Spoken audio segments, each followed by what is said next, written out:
Welcome to Pro Bull Talk, where it's all talk and no bull. Get ready to slide and ride. All right, let's go, boys. Hustle. Come on now. Let's go. Woo! Lay down now. Go to him. Hey guys, welcome back to a great episode of Pro Bull Talk, where it's all talk and no bull. We're in the studio today. We got a great guest coming up. I'll introduce him in just a second. But one of the great reasons we're here is our great sponsors. We got BTO, Bull Teams Only, great events, excellent, first-class show all the way, hottest ticket in town. Dennis Davis Bucking Bulls, he's been with us from the beginning. You want the bull business, give that man a call. DesignTunnel Studio, man, they do great. All the stuff you see, the audio, the video, the graphics, man, them guys can do it. They're on wheels, they can travel, or you can come to their beautiful studios here and set up here and do it there.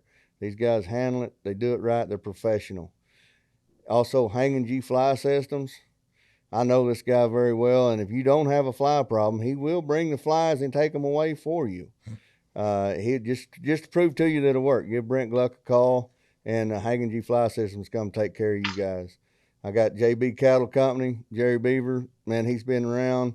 He's been on the show. He's a dear friend. He can get you cattle from point A to point B. Any kind of cattle needs, you give him a call. And we got Cactus Rodeo Company, Clay Harris out there in Midland, Texas. They do everything from youth to open to pro. Got a nice facility there. Man, give them a call for any of your needs. And we wouldn't be here with them, so go give them a like, listen, and follow, and tell them you heard it here on Pro Bull Talk. But we are here. We're here right now, and I've been wanting to get this guy on for a while. I know all the bull riders know, and we got bull riders watching and stuff, but Pro Bull Stats keeps track of bull stats, lefts, rights, bulls, buck, ride percentage, buck off percentage. Man, they got it. And it's all from this guy right here, Mr. Slade Long. He's a genius behind the computer that's spitting all them stats out for everybody. Slade, glad to have you, buddy. Hey, I don't know if I would say I'm a genius, but well, we got to start somewhere, right? You might as well start at the top, huh? I've been doing it a long time. I definitely wasn't a genius when I started. Well, nobody ever is. I mean, you know, my youngest son, he plays golf, and he was saying and he's like a scratch golfer now. And somebody had said something. Well, I usually, when I go play, I lose 18 balls and drink a case of beer. And I said, well, I think that's where everybody wants. Everybody's got to start at the bottom. So learn your way to the top. But you've definitely got there. And I know a lot of bull riders and contractors depend on your numbers. And I know this is a busy time of the year for you. I appreciate you taking the time. But how did you get rolling into where you're at, and what vision did you have to get it to here? I kind of fell into it by accident. I had moved far away from where I was living. I was moved to New Orleans and was living in an apartment in 1999 or so. And I still had my pro card, but I was just about done going to rodeos. But I would get mail from Brian McDonald when I had my PRCA card. And he sent out the newsletters. I'm sure you've seen them. Oh yeah. Hilarious stuff. They were. Always look forward to getting those. Mm-hmm. Well, he started doing it by email, and so I signed up for the email list. I must have been, I don't know, one of the first 50 people to sign up or something, because not a lot of people had email at the time. And one day, he sent out an email asking if someone knew how to put judges' sheets on the internet. And I'm like, I bet I could do that. So I just sent him an email back, said, I think I can do that. I didn't really have a clue how to do it, but I'm pretty good at figuring things out. So the next day, he just sent me a bunch of judges' sheets in Word documents, Challenge accepted. Oh, I got something to do this evening. When I get off work, I'll go home and figure out how this works, which is way more complicated than I thought it was. So it took a while. And at first we would just take the judges' sheets themselves, that Brian would type them up, and I would just post them as documents on the internet, so you go from one document to the next. You draw your own conclusions or whatever. Did that for about 6 months or so, and I was like, man, there's got to be, we need like a database. I don't even know. Let me Google database and see what that is, because it sounds like what we need, Mm-hmm. Right. And that's once I got the first few of them in the database, it just snowballed. I'm like, okay, I can do a lot more of them now. I can do all of them if I wanted to, because it takes some of the load off of having to do everything manually. Yeah.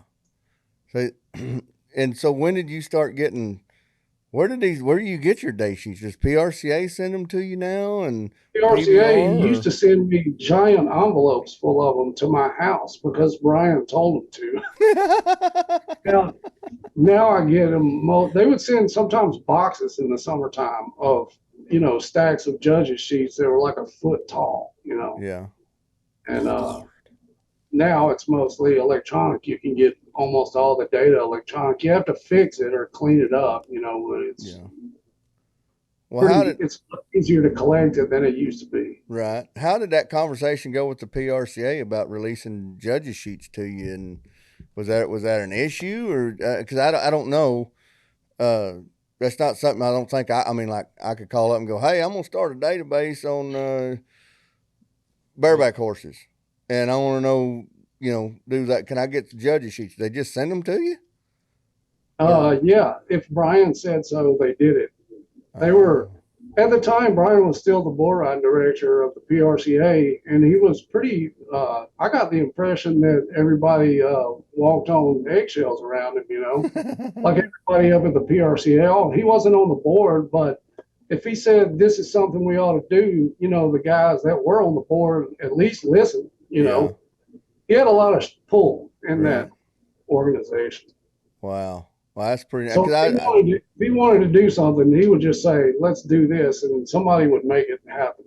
Wow, that was pretty neat there, because I always wondered. I was like, why did you have to petition this, or where do you get them? Do you just call the secretaries, or you're on the phone going, "Hey, send me your day sheets when you're done," da da da, or something? I didn't know how it went, but that's pretty cool that they send them to you, and I guess you get them in a file now sent to you, probably an email or something. Yeah, or I can get them through. Actually, the PRCA collects them and puts them on their website now, so you can pick them up from there too. I got you. But they require a lot of cleanup. Like I have to identify each bull, Yeah. So it's still a little bit of trouble to get the PRCA ones in there, but it's not that much. There's only so many bulls out there, Yeah. Well, not everybody's going to have a 33 Scarecrow with the acronym of BB. No, but a lot of people have 007 James Bond though. Yeah, but when you put in, the acronym for the stock contractor, it reverts you right to that owner, that guy's bull. Say Cactus Rodeo 007 James Bond. You would go find that exact bull, or ever 007 James Bond that he's had that has pro bull stats. Right. Yeah. And when I started it, it was around the time you won the world, so you know this as well as anybody. The bull riding world has changed a ton since then. Back then, it was important because you could enter rodeos all year long and mostly draw bulls that you wouldn't win any money on, or you couldn't win any money on because they were terrible, Yeah. And that was Brian's motive, really, in getting all that information out there, was to help guys avoid traveling somewhere wasting their time. Yep. Yeah, I could see that. And I know Brian had some history with Tuff and Cody and them. I think he may have traveled before, or I don't remember how the timeline went, but I know they did a bunch, and I seen like a lot of Brian's stuff where he did, like a lot of the NFR stuff. He would be like, he'd do the matchups, and man, they were comical. He's got this bull, and you better call the funeral director and get things lined up and your affairs in order, because you don't get past this one. And I mean, it was some wild stuff like that, and it was funny. And then with that relationship, maybe that, because he rodeoed with them, I think Tuff and them might have been like, going to him or calling him or something and going, hey, we're entering 5 rodeos this week. Which are the 3 best to go to? Where's my 3 best draws? Yeah, that sort of thing would happen a lot, and he would put as much of that information out there in his little newsletters as he could, But obviously, the internet changed that much for the better. Yeah. And he was still the bull riding director for the first few years that I did this, up until probably 2005. Yeah. Before he got out, so that's how I got into it. I got established with his help, and the PRCA being what it is, they're like, you would never get them to do something like this if they're not already doing it, Yeah. And once they're doing something, you'll never get them to stop. They're kind of like a freight train, They just it may be going. Wrong, but we've done it for 20 years like this, and that's just the way it's going. Exactly. Yeah. They get very conservative, stuck in their ways a little bit, but it's it was good. I met Brian quite a few times back then. I would go to some of the tour rodeos or some of the tour finales in Dallas or whatever. Yeah. And he called me up one time and wanted me to go to Montgomery, which was a TV rodeo, and said the short go there, because he didn't know the bulls. And I knew them fairly well. It was Harper's mostly. But things like that. So I got to, after being around him a little bit, he had a really good, he could look at a matchup and just about tell you what was going to happen. I thought that was pretty impressive. Yeah. I couldn't, and I've been riding bulls for a good long time. Before that, knew a lot of those bulls, and I'd seen a lot of those guys ride, and I couldn't guess as accurately as he could. Yeah. But Pro Bull Stats is pretty accurate though, right? I can now, yes. Yeah. But it's taken 20-something years, 25 years. Yeah, yeah. Well, how do you come up with all these percentages and stuff like that? What you see there now is just a product of what happens, right? So X number of guys go to pro level events. They get on X number of different bulls, and they either ride or they don't. The bull gets a score. It used to be that the bulls, the judges' markings were the most important thing. You wanted to know whether a bull was good enough for you to waste your time traveling to get on him. And now the most important thing is probably rideability. I mean, I don't see where guys they're just turning out bulls all year long because they're hard to ride. But you kind of want to know. There's a lot of situations where you would like to know whether one bull is easier to ride than other. You get doubled up somewhere. You got Buck Nasty at HD's at one of them, and you got Lights Out of Blake Sharps at the other one. Yeah. You're going to go get on Lights Out, obviously. Yeah. Right. Yeah. Even though it's not the conquering hero thing to do. Yeah. Yeah. So did you write the program that does this statistics of? I wrote everything that's on there now. Okay. That's what I was asking. Yeah. So it'll make predictions. Now I've been doing predictions for about 4 years, I guess.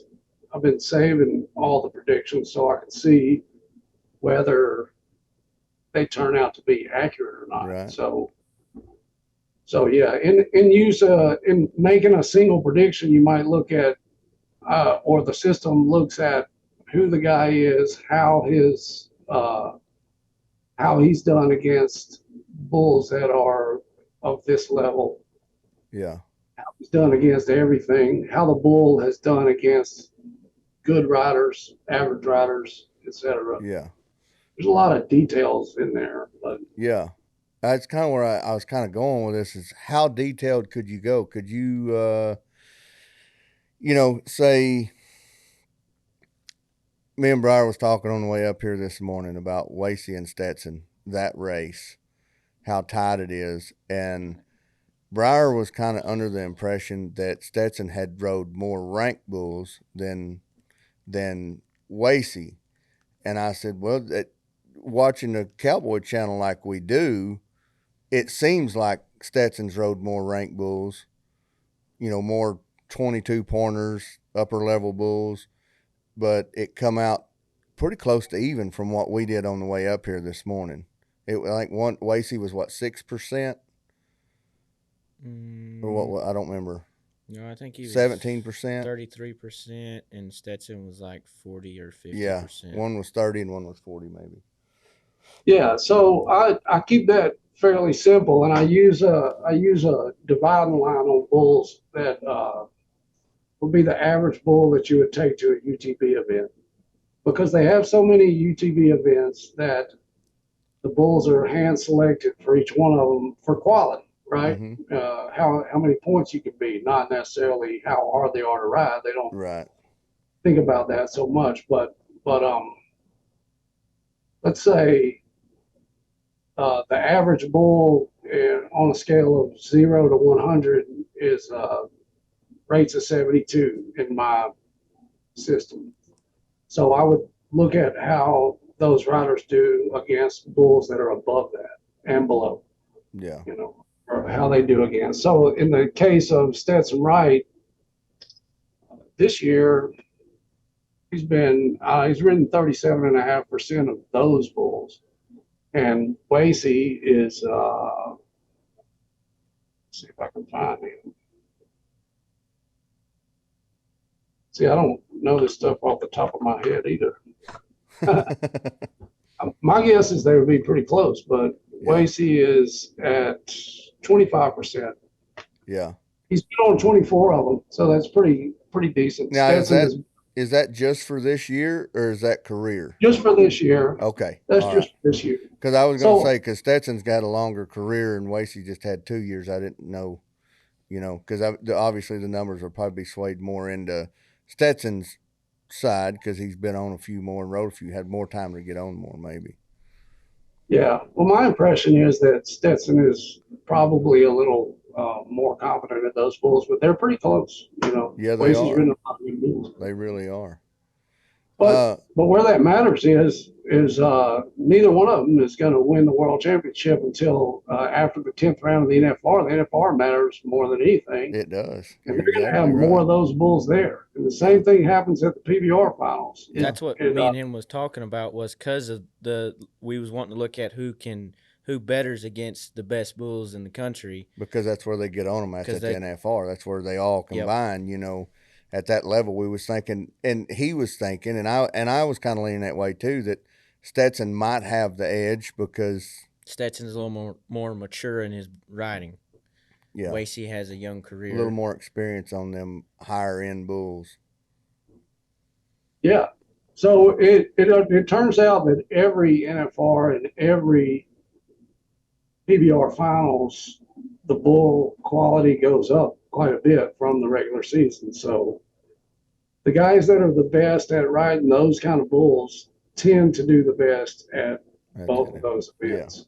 Yeah. And sometimes it worked. Like a few years ago at the PBR finals when they changed the point system or something, Rafael DeBrito won it, right? Mm-hmm. That to me was an anomaly situation. That's one of the biggest anomalies that I've run across, because he wasn't anywhere near the best rider that year, but it turned out that he drew the nicest bulls at the finals, the nicest bulls to ride. Yeah. Yeah. Right. Well, and then in some of them rounds he could pick too, and he would pick them sweet ones for him. But if you just look at all the bulls he got on at the finals and how difficult they were, he had some pretty nice ones, especially compared to some of the other guys that were at the same finals who, battled it out the whole way through with killers, Yeah.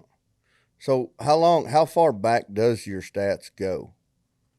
How far back the stats you got stats to? I have some from 1995, but as far as full sets, probably 2000, 2003. Yeah.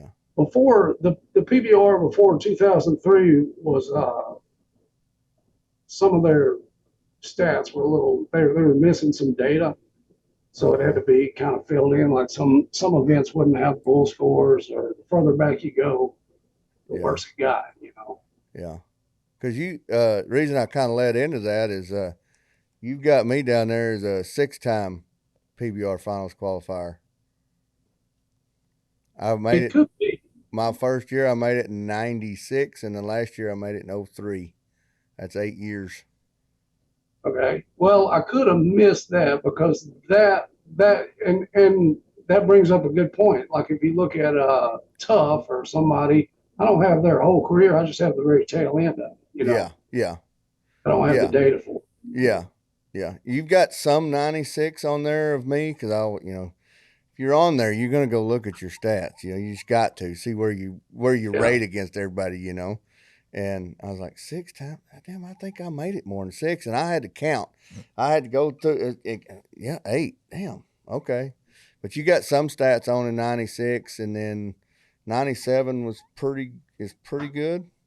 I think there was some, I think there might have been some missing data in there or something, because I know it was pretty shoddy back there. I mean, you've talked before that anything before 98 is pretty shady. And then after that, it kind of started getting better. Some years ago, more than 15 years ago, somebody at the PBR office sent me a package of all of 1997 on paper, and that's how I got that. Doesn't exist anywhere else, as far as I know. Yeah, probably a guy by the name of probably by a guy. Was it Jay Preston? Probably. No, Jay was always busy doing something. I think it was Todd Weaver to be. Oh yeah, okay, yeah. Jay, I figured he had them. He kept all them old Justin tapes and stuff too. All the Friday night events that didn't get televised and stuff too. So yeah, he has a lot of Jay has a lot of stuff. He probably has some stuff squirreled away. Oh, I bet he does. I bet he does. Yeah, if I could track him down, I'd like to get Jay on here too. But I went to an event one time, and I don't go to too many events, but I went to an event. I knew Jay pretty well, and I was around there half the day before I realized that this scruffy looking dude that was walking around was actually Jay, because he decided to dye his hair and his, he had white beard like me. Yeah. He dyed it all black, so he looked like just a regular hobo, Yeah. Yeah. You wouldn't think he had anything to do or ran a lot. I mean, he was the secretary, the payout, the point specialist, everything back in the day. You wouldn't think that guy would be over all that. But he did his job and did it very well. Yeah. He stayed on it. Yep. So so the teams call you, or they just get on your site and look all that stuff up? And I have a separate access for the teams that I work with, and I work with, I think, 6 of them out of the 10, and they can log in, track their own team, make matchups themselves. There's quite a bit of information that is available only to the team, Yeah. So each team, they can move their riders up and down the roster. They can check any bull in the database against their whole roster of riders, or any set of bulls against their whole roster. Yeah. So some of them use it to make matchups. They use it quite a bit when they're scouting, like when they're trying to figure out who do I want, to draft, or who do I want to sign to get on my team. Yeah. Can you look at, let's say, dadgummit, I've tried to ask this question twice and I forgot. Okay. Righties versus lefties, like right-handed riders, bulls that go away from their hand from, say, 2000 forward to now. Can you see a change in ride percentage of how, at what point did it actually flip over and go to where everybody gets on, rides way better into their hand? I mean, I know everybody always pretty much rode better into their hand, right? But back in the day, like in when I was riding, starting in 96, I started way before that, but back when we was riding against Tough and Ty and Lane, or not Lane, but Jim and Clint, and the big guys that they could ride them both ways. They could ride them going left, going right, upside down, cartwheeling, doing all this. I think the riding percentage away from their hand would be higher back then than guys now. Is there a way to kind of see the progression to where the riding percentage went down away from your hand as compared to into their hand? Well, Over the years? that's a good question, because I remember the same times, and I'm right-handed. I rode right-handed. It never occurred to me to ride left-handed because I'm very right-handed. But I don't remember thinking about that much when I rode bulls, because all of the bulls went to the left, and I didn't really ever think about. I liked it when they went to the right because it seemed easier. Yeah, but it was like a bonus. Ooh, I got one to go to the right. Yeah. Yeah. Yeah. You just didn't see very many of them that did, for whatever reason. It may be the part of the country I was in, Yeah. But Because I would guess the same thing. I would guess that guys were better away from their hand than they are now. Yeah. I don't have that kind of data all piled up into like a compilation. I have it where you can look at each individual rider. Yeah. And I want to say all of them are better on bulls that favor their riding hand. Yeah, I do too.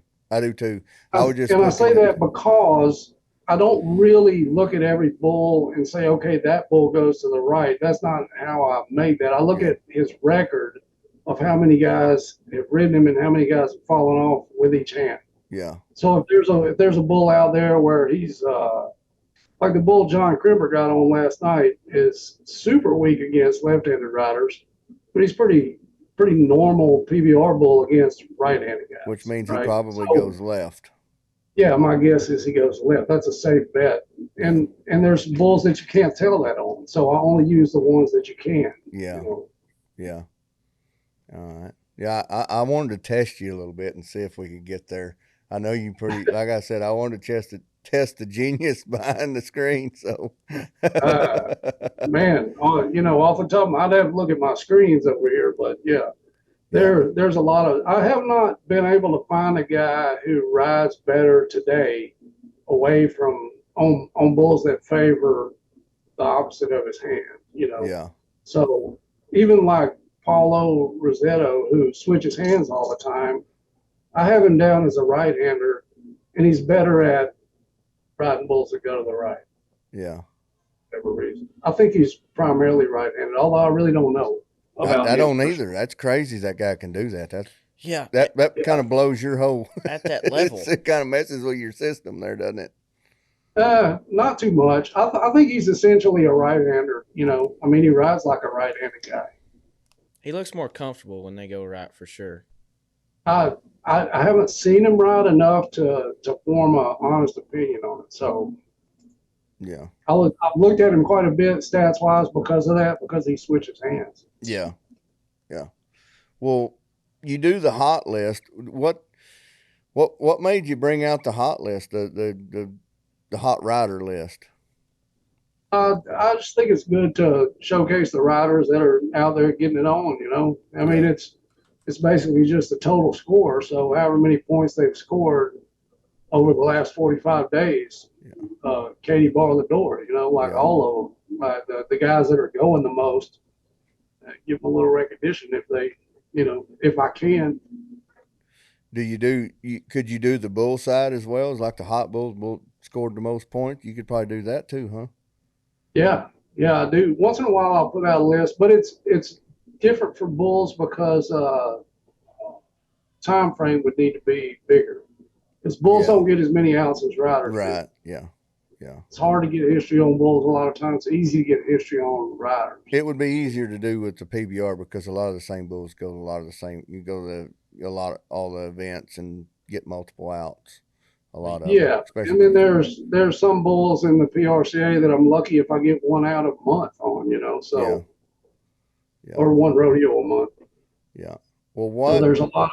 According to your stats, what's the best bull rider since you started recording stats, and what's the best bull at the top of the list that you got? Because I think there's a top. You got like a top 100 bull list. Yeah. So you want to know what's on the top of the list, or you know what I think? Both. Jose. Best ever? I think it's the best bull rider I've ever seen. I would have, before Jose came along, I would have told you Tough. Yeah. And That's good. that would have been a hard, that would have been a longer argument because there's a lot of guys that have ridden better than Tough, but basically nobody rode better than Tough for like 13 straight years. You know, True. Tough rode the way he rode for a very long time. He had the longevity. Jim Sharp beat the stuffing out of him for a few years. Mm-hmm. And Inside Jim, that 13 years. Yeah, inside that 13 yeah. years, Jim took him to the woodshed for a while, but Yeah, but Tough was a force to be reckoned with. mm-hmm. I made the case for Donnie Gay too. You know, even though I guess things were different, or the bulls weren't quite what they are now, but whatever they stuck in front of Donnie Gay, he managed to beat it. You know, like they changed the rules trying to keep him from winning world championships. Yeah, they did. And he won it anyway. So he did that numerous times. So yeah. He's definitely up there for me. Really, I think somebody had on social media or something. They said is JB the greatest bull rider of all time, and I was like, no, and I didn't put Jose in there. I think I put or somebody was saying Lane and this, but Lane didn't have the longevity. I put I don't even remember who the hell I put first. I should know this, but I put no. I looked up to Troy a lot. Troy rode good, but he didn't spend enough time over here really he didn't have that longevity like Tough. But Jim Sharp's probably one of them. I know I put Jim Sharp, Adriano Moraes. I know I put Adriano down. I can't remember who I put. I'd have to go back and look at my daggum messages and see. But it was Donnie Gay,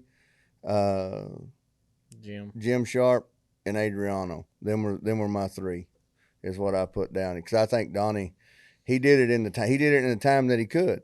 And he did it for a long time, from 77, 78, all the way up to 82. Yeah, 84. 84. So, and then I think his last NFR was 85. He was still there.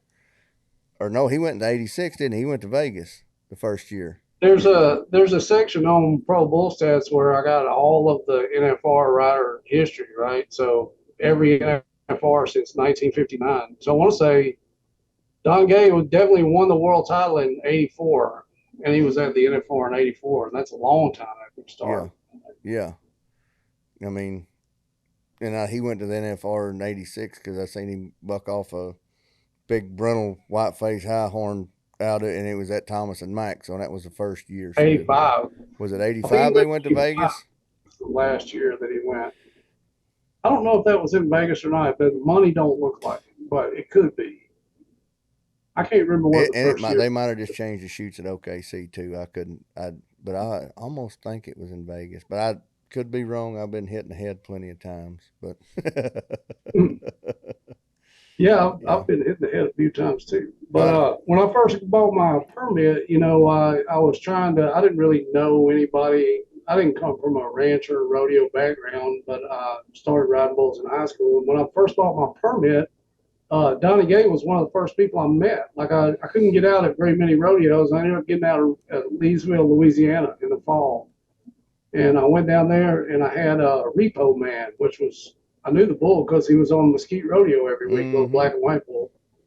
And Donnie got up there and pulled my rope and he said, I'm going to tell you how to ride this bull. And I was just shell shocked because to me, Donnie was like a legend. And here I am in the rodeo ring talking to him. I thought that was really cool. Yeah, and then giving you tips on how to ride his daddy's bull. Yeah, and I stayed on it too. Like I didn't ever want to buck off around Donnie because I didn't feel like it would be appropriate. No, it sure wouldn't. Yeah, Donnie's a great guy. And so we talked Donnie. You probably beat Donnie at the top of the list. But what about on the bull side? What's your Pro Bull Stats say there for the top 100 power ranking? I want to say it was Mickey Mouse, but I may be wrong. Let me look. We were just bulls, talking about this. Top power rating bulls. Mickey Mouse on a short career. How far is Roy in there? Roy? Yeah. Roy is let's see. He's probably not really high because he was kind of a littler bull, but sure enough, He bucked. got rode some of the time. So, and he had a fairly short career himself, right? Yeah, I think it was only like 2-3 years, maybe. yeah. And he broke both his Julio legs. hauled him for a while. He was kind of not. He'd have a great trip, and you'd be like, "Hey, that's a bad cat. That's going to be a bucker." And the next trip, you go, "It might have been just a one-off." But then that last year when Coney Nance got on him, that was the year that he was fixing to be. He could have been 200 points. I mean, just give him the books, because that bull started spinning in the gate, whirling, kicking, and spinning, and wound up all the way across the other end That of was the in pen. Thackerville, Bucked too. off in 7.98 seconds to be 1,000 points. And Yeah, that bull was I've never seen a bull drift that far. I mean, yeah, and move that fast and everything. I think he was on track to be the bull of the year for sure. And Yeah. Points wise, you could have beat him, but they did ride him some of the time. He ended up at like an 87 something power rating. But Really? as far as power ratings go, if they're over 90, the bulls that are over 90 are Bushwhacker, Cochise, you remember him? yeah, yeah. Airtime, High Tide, Oh, I'm a Gangster, yeah, Rooster, Nighthawk is still going today. yeah. That bull's About the underrated in my difficult opinion. bull is still Nighthawk. going. I think he's lost a step than what he used to be. He but may be, but he could have been bull of the year. He was looked over because he was so small. yeah. Well, I he think. doesn't get high marks. You know, he's not showy, but Yeah, he's very hard to ride. yeah. Me and Right. Briar was talking about this morning about on the way up, because we chit chat a lot and we talk about bull riding every day anyway. But the conversation changed to what bulls we think should have won it, because compared to what bulls do win it. Now you got like the bruiser and the whoopah type. They got to get up off the ground and get showy and all this. And we was thinking, well, Mickey Mouse didn't win it, and he wasn't showy. He was that just ground pounding, bulls stomping, bucked hard like a red demon. Red demon's not flashy. Mickey Mouse was very close at least one year because there was some Yeah. There was some discrepancies there, I think. about it. Yeah. And then, Pearl Harbor as well was one of them that wasn't big, fire and flashy, but just straight bucked, What else? What other bulls we talk about, Briar? Bones. Bones was one of them hard bucking suckers. He won a world title. Big Bucks Bones won it twice. Yeah. Yeah, but we're just talking about what the way that went from. I think the way the conversation went was the first PBR bull of the year up to where they're at now. What kind of bulls won it back then compared to what kind of bulls won it now? Was it the ground pounding, hard bucking, harder to ride, keep your hooves in the dirt and get it on, compared to now? It seems like they got to get up out of the dirt, get in the air, get flashy, give more time for the rider to a little more wow factor. But when they get up in the air, that's pretty much a free ride. What my daddy told me a long time ago. When they're up in the air, they're not moving a whole lot. It's a free ride. You can regroup, regrip, and get back to it. But where you got to ride them is when their feet's in the dirt. Mm-hmm. And if you take a bull that keeps his feet in the dirt, I promise you, he's going to be harder to ride. Yeah, there's a lot of examples of that too. But back in the day, Promised Land won the PBR Bull of the Year, and he got rode a lot. Yep. But he also was heavy and kept his feet in the dirt. Moody Blues, keep them in the dirt. But I don't think Moody got rode a whole lot. Yeah, he got rode. I would say probably as much as Promised Land. Yeah, probably close to it. Yeah, right in there somewhere. Dillinger, Little Yellow Jacket, they both got rode occasionally. Dillinger was a real athletic bull, Panhandle Slim, Babyface. Yeah, Babyface. About the only one that didn't get rode a whole lot was Bodacious. A good example of what you're talking about is Big Bucks. Yeah, when Big Bucks won it, he was never got very high off the ground, Yep, or Asteroid. Asteroid didn't get off the ground a whole lot. I guess he didn't get his front feet off the ground as much, or didn't. I'm saying that wrong. What I'm saying is they're not leaping and hanging in the air. They're getting their front feet off the ground, but they're kicking their front feet back to the ground. They're bucking harder than them bulls that get up in there and float a little bit. Now, I'm not saying Bruiser would have been smooth to ride because he got up in there, or a Long John just because he got up in there, because Long John was moving forward. He would start a jump in this zip code and land in another zip code. You know, them long leaps with the drop at the end. Yeah, not a lot of time to gather yourself on Asteroid or Long John, or really Bruiser for that matter. If you had to adjust yourself, you better do it quick, because Bruiser would bring you if you didn't have reduction. Yeah, Bruiser, you know, you got a little time to adjust with him. I mean, he was fast, but he got a little air, but it just seemed, the ones that keep the feet in the dirt, your ass better be moving quick and keeping up and rocking and rolling, because there ain't no time to readjust. You better have the next jump already planned out. And those few bulls like Bruiser and Long John and Asteroid, they all three had a lot of down. Like, so when they got up in the air, they were coming down, and the coming down part was about hard to deal with as anything else. Compared to a bull like Whoopa, who didn't really have that down.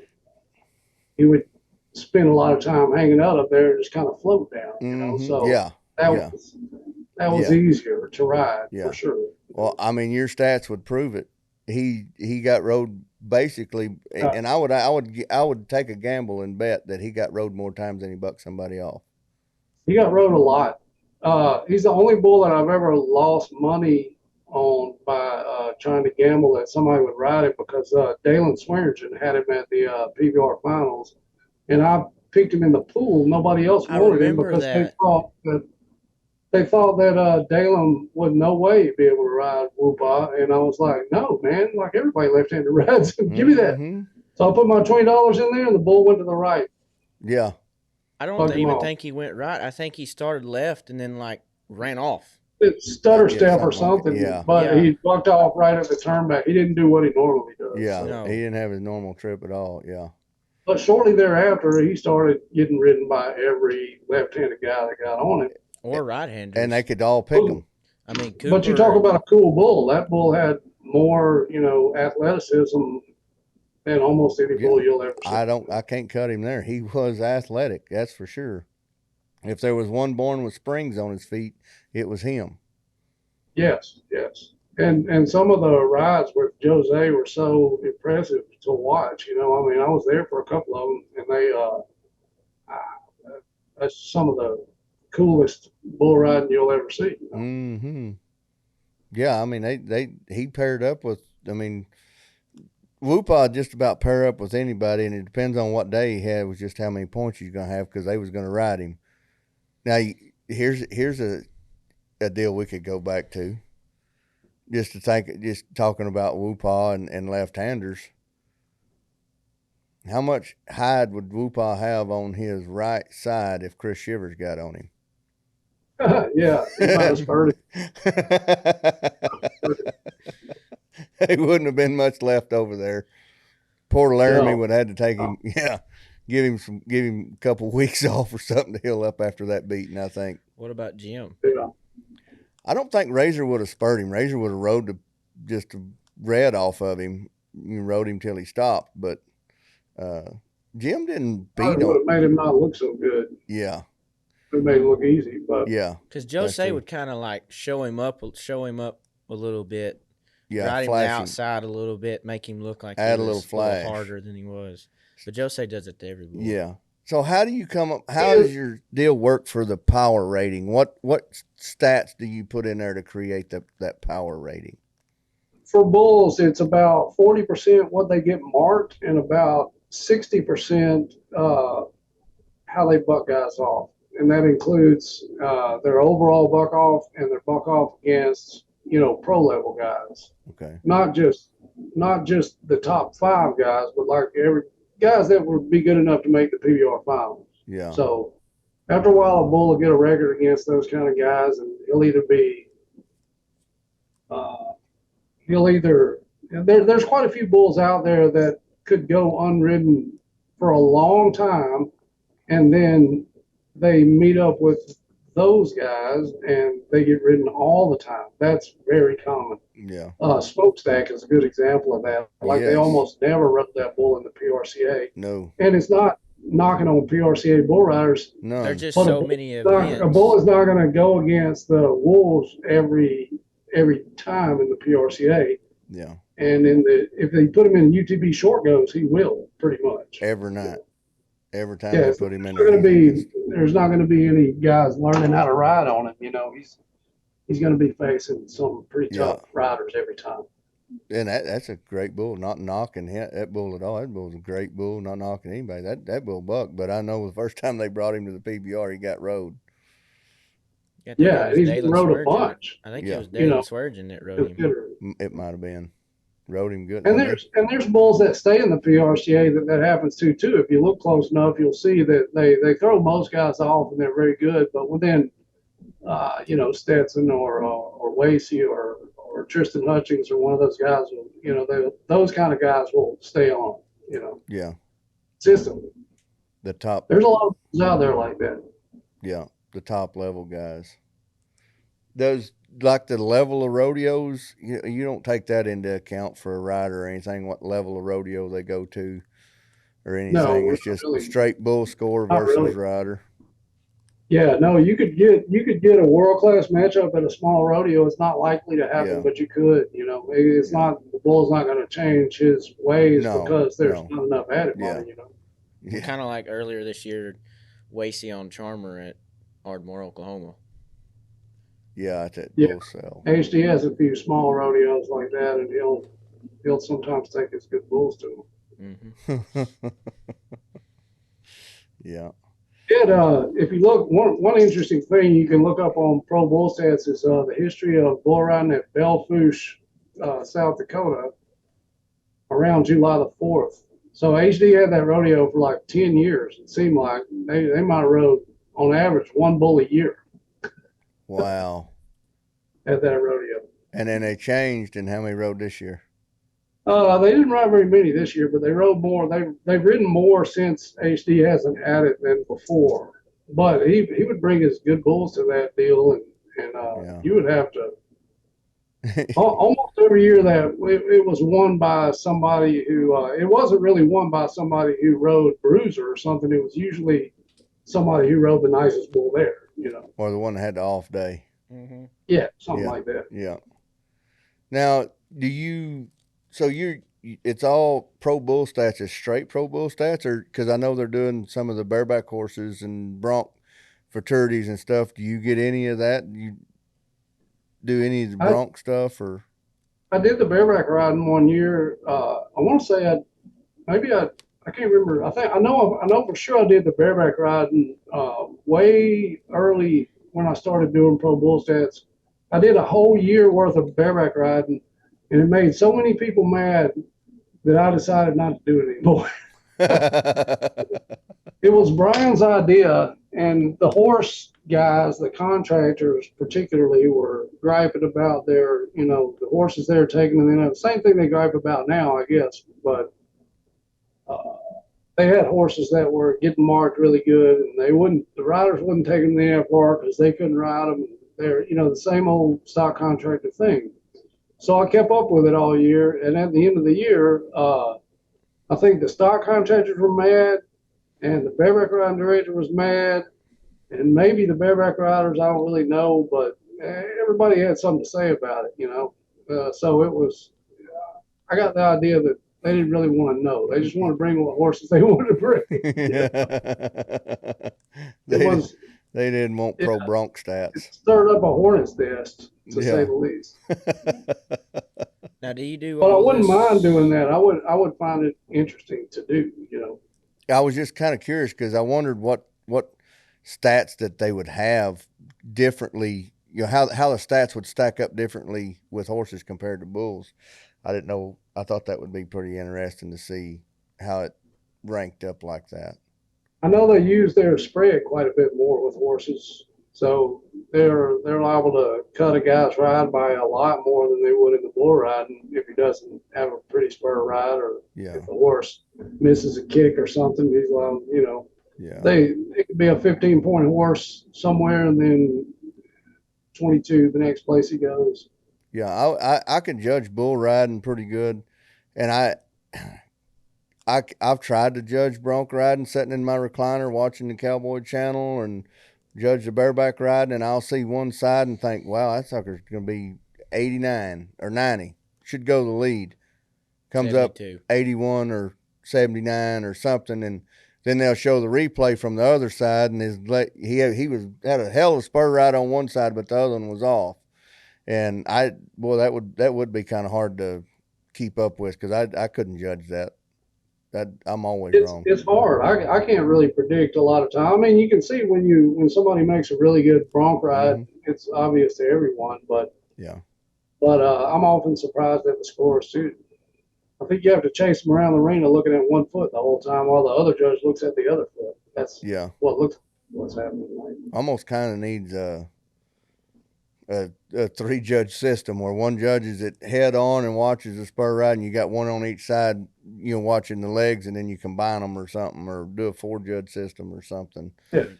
Well, by and large, both of those events, or most of the money is won on horses that are pretty good to ride, that you can make a pretty spur ride on. That's what they need, Yeah. So I would imagine that's where most of the payout comes. Right.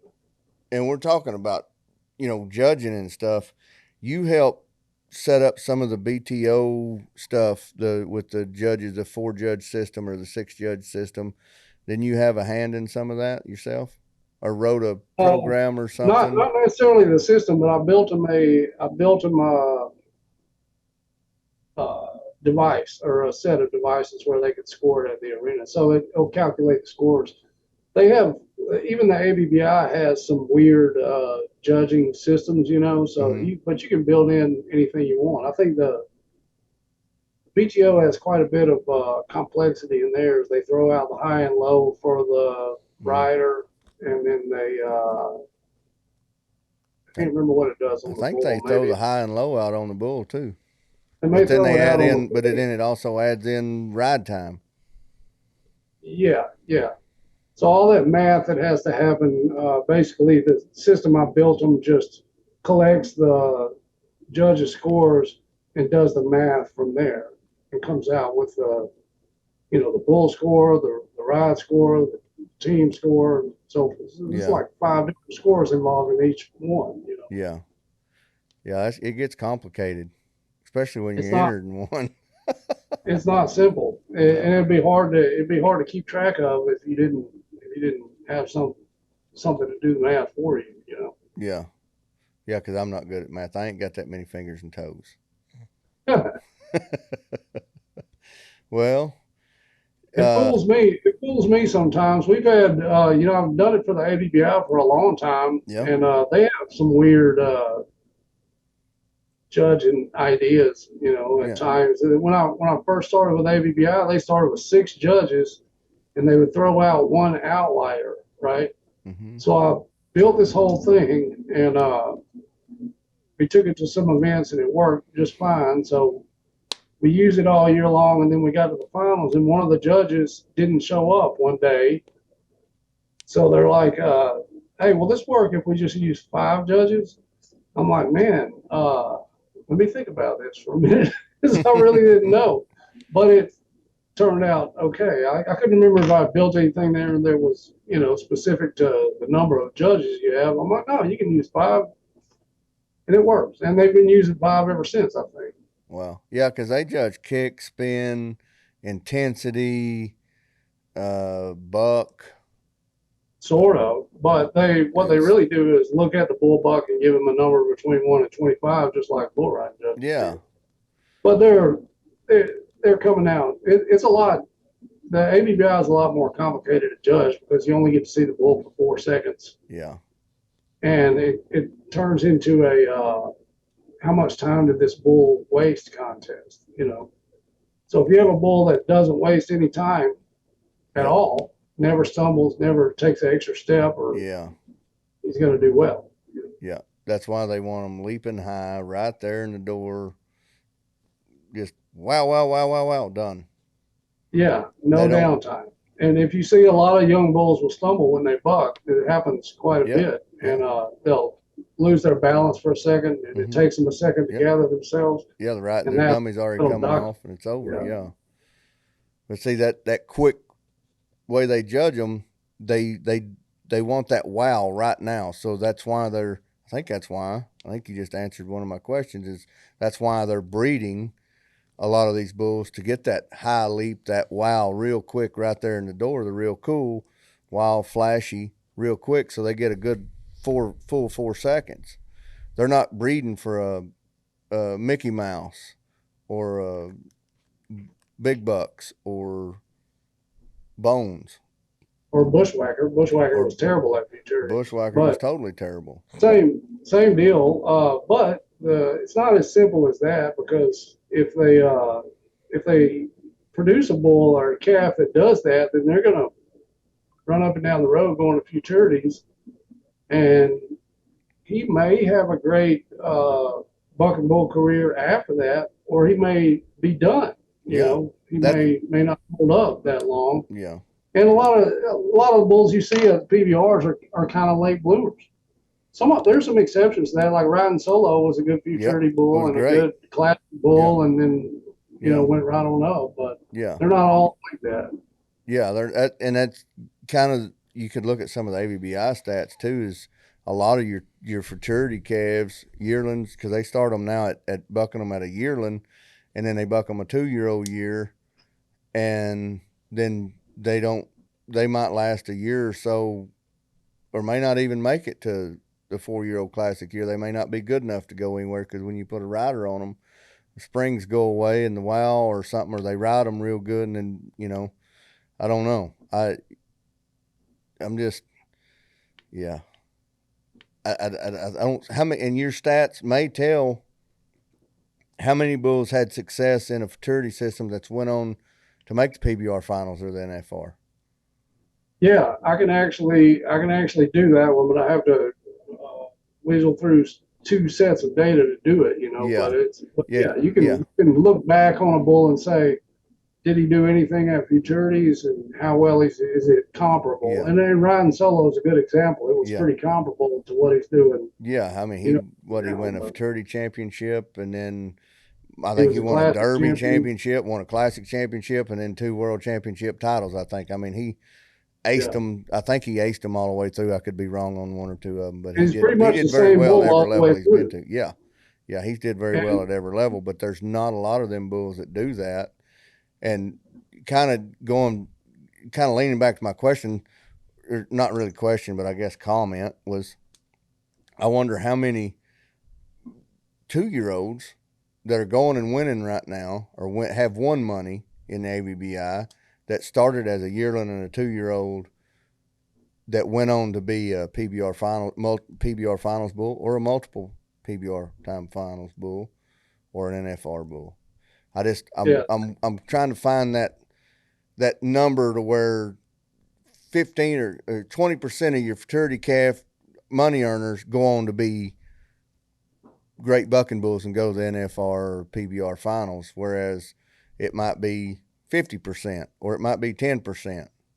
That's what I'm. Yeah, that'd be an interesting one to find out. I've looked into it in the past, and I can't remember what it was really, but you have to cross-reference 2 whole sets of data. We have a pretty good, at the time we didn't have a lot of old data from the AVBI, so you couldn't tell exactly how long a bull had been going, how many trips he had or whatever. Yeah. But that's an interesting thing to look at. Yeah. Do you are you just burning them up during their 2-year-old year, and they don't have much life left in them? Yeah. That's a good question, Yeah. That would be just something for the breeders. Like, if I'm, say, I got a set of cows, and hey, I want to go play the futurity game, I'll breed for that type. That cross is what's happening, and I could take that information of the percentage of bulls that are good there. But if I want to go to, say, I want to take bulls to NFR, I want to take bulls, I want to put them on the truck, haul them up and down the road, put them on the bull riders, take them to PBR events. I want rider bulls, top rider bulls. This is what I want. I might breed a little different, breed a little different for maybe longevity, or maybe get them ones that don't just blow up right there and got springs on their feet that buck like a bushwhacker did when he was a futurity calf, or a bones, or a, something else that didn't quite do that. I could change the way I was breeding, because I could breed. That would be another tool for the stats over here of how I wanted to breed, because I could look at the way the bulls did. If I wanted to breed for a bull to go to be a bucking bull of the year, I could go over and look and see how Bushwhacker was bred. He was out of reindeer. Any reindeer calves, there was a bunch of them that went on and did good. How many did they do good? Reindeer calves do good in the futurity system? I don't think there was very many. But then you go into riding solo. Wow, he won everything from top to bottom. I could go into a cow herd or whatever, something like what Cord's got, and breed to riding solo or something like that, and I can get that wow real quick, and I might be able to play with him all the way. Maybe, yeah. That's a good example of something that I probably need to do that I don't ever have time to do. Right. No, I didn't. I mean, it was more of a comment than a question, I guess. It is absolutely a deal. I've often wondered that myself. And when I go to ABBI events, and I've been to quite a few of them, and I've seen enough bulls buck with a dummy on their back to put me to sleep, numerous times. Yeah. And what catches my eye is bulls that have balance. Yeah. And that's not a numbers thing, but if you watch enough of those bulls buck, most of them don't have great balance. Yeah. They make a great big jump and give it all they got, they'll have to spend a second sorting themselves out before they jump again.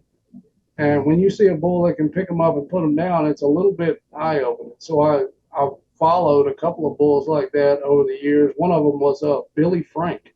Yeah. And he went to a few PBRs, and I saw that bull as a yearling, and it looked like he was going to fall down every jump, and he never fell down. In fact, he never lost a step. And so I remembered him and kept up with it, but he didn't go very long. I think he's the sire of some bulls that are going to PBR now. Yeah. But, yeah, I didn't know that would be a good stat to, for guys getting into the business and doing that. They could use yours and some of the ABBIs to come up with some of that stuff. There's a lot of real estate in the breeding world. There's a lot you could do with all the numbers that we have now that we haven't got around to doing yet. Do you put any of like the futurity day sheets or whatever in your system? You got a futurity ABBI bull deal, or do you put any of them in there? Because I guess it would start trying. I keep up with what bulls are ABBI registered in Pro Bull sets, so I'll put their ABBI number in there if I have it or if I can find it. Yeah. So I don't have all of them. Obviously, I think I have around 10 or 12,000 of them that have some degree of experience in Pro Bull stats, and the rest of them, the rest of their performance stats, I have some of those that I've been bringing over, but I don't have it where it's all together yet. I'm meaning to get around to doing that, but I was trying to do that when they came up with the idea of doing teams, and that gave me the PBR teams, and that gave me a bunch of extra work to do. So for the past few years, I've been working on, stuff that would be relevant to that. Yeah. The last thing I want to do is make you do any more math or work any harder or come up with new programs, because, man, I like your program. Me and Briar, since you got us hooked up on there, man, we're on there every day looking at stuff, checking stuff out, and, man, it sure helps out on the show here too. So, but Slade, it's been a blast, man. I appreciate you coming on and explaining Pro Bull stats and answering some of our dumb questions. And maybe we can get you some more subscribers for these guys, these stock contractors that maybe don't have it or whatever. They can subscribe. Where would they go? Just go to Pro Bull Stats and hit the go to Pro Bull Stats and sign up. Those guys that are riders, I just give them an account if I know about it. If I recognize their email when it pops up, I'll just turn their account on if they're active riders. Yeah. I didn't really mean to make it. It was always just free to everybody, but it got to the point to where people are trying to, I mean, it's not really their fault, but I have people that would drag me into these labor intensive projects that were dependent on stuff that I could give them that I wasn't getting paid anything for, you know? Yeah. So I needed a way to make different accounts in there. So Yeah. sorry, Yeah. guys, if you used it before. Well, I was just going to blame it on you're behind the computer all day and just need more coffee. Oh, maybe that too. Yeah. Yeah, definitely need to pay my bills. Yeah. Pay your internet bill and your computer bill. Yeah. Yeah. None of that stuff ever goes down. I bet If not. right. Yeah. Well, man, Slade, I think we're going to skin out of here, buddy. Man, I appreciate you coming on and taking us to school. No problem. Anytime. Man, it's always good seeing you. And again, thanks for coming on. And maybe if it's finals or something, we might get you on for before the finals, get you on for a quick excerpt, maybe get some predictions out of you. All right. Yeah. No problem.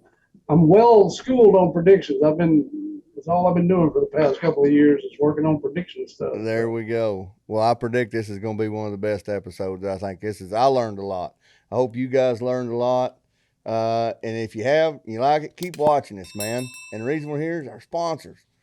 Bull Teams Only. You got to go to them. Got to check them out. Dennis Davis Bucking Bulls, DesignTunnel, and we got Hanging G, JB Cattle Company, and Cactus Rodeo, all hanging with us, all great partners, and we wouldn't be here without them. And Slade, again, thanks a lot. And everybody else, we'll see y'all next trip.